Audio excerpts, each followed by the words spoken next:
Hello everyone, welcome to Fox 8 News. I'm your host, Thomas Fox. Today we will be talking about World War I, more specifically some events that happened, tactics, weaponry, battles, and how it ended. New technology made the war much more difficult for the infantry soldiers who did most of the fighting. The new technology led to trench warfare. This new technology slaughtered the old tactics, which caused a lot more deaths. One of the biggest impacts that technology had in World War I was it led to enormous numbers of deaths because the inventions like machine guns gave significant disadvantages to those fighting on defense.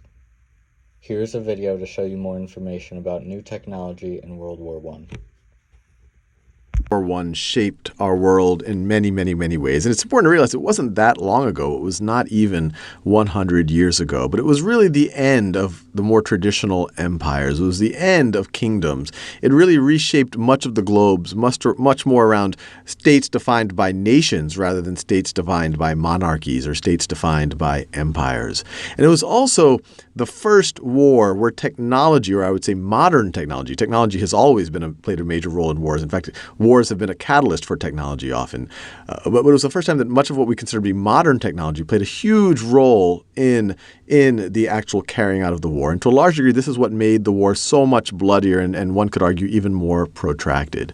So here I have a bunch of pictures of the various technologies used in World War I. Here in this picture, you have a machine gun. You have a machine gun, which obviously allows you to kind of indiscriminately mow down folks. These guys looks like they might be in some type of a trench. And so you can imagine that combination if viewed from above. So let's say that this is a trench.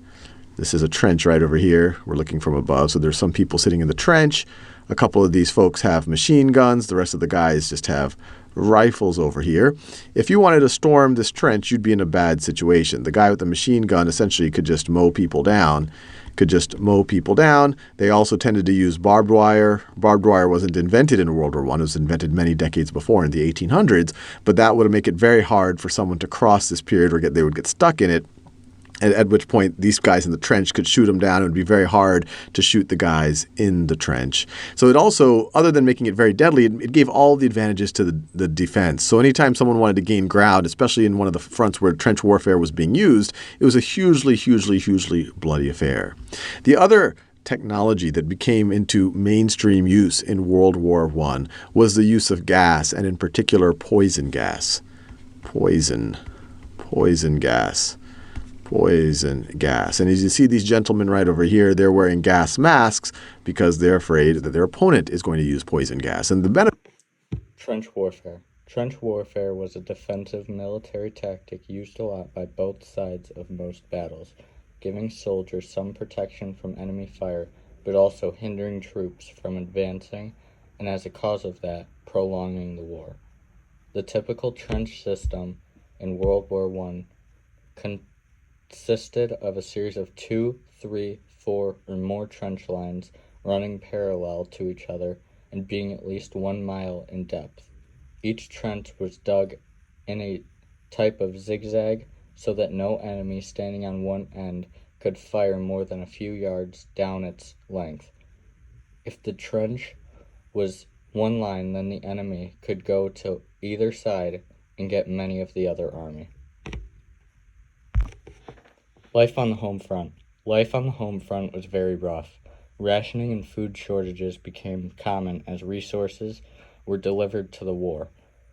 Many had to make do with limited supplies. Factories switched to arm production, creating new jobs but also shortages of customer goods. Women entered the workforce in large numbers for the first time. This caused many people to go hungry and starve to death.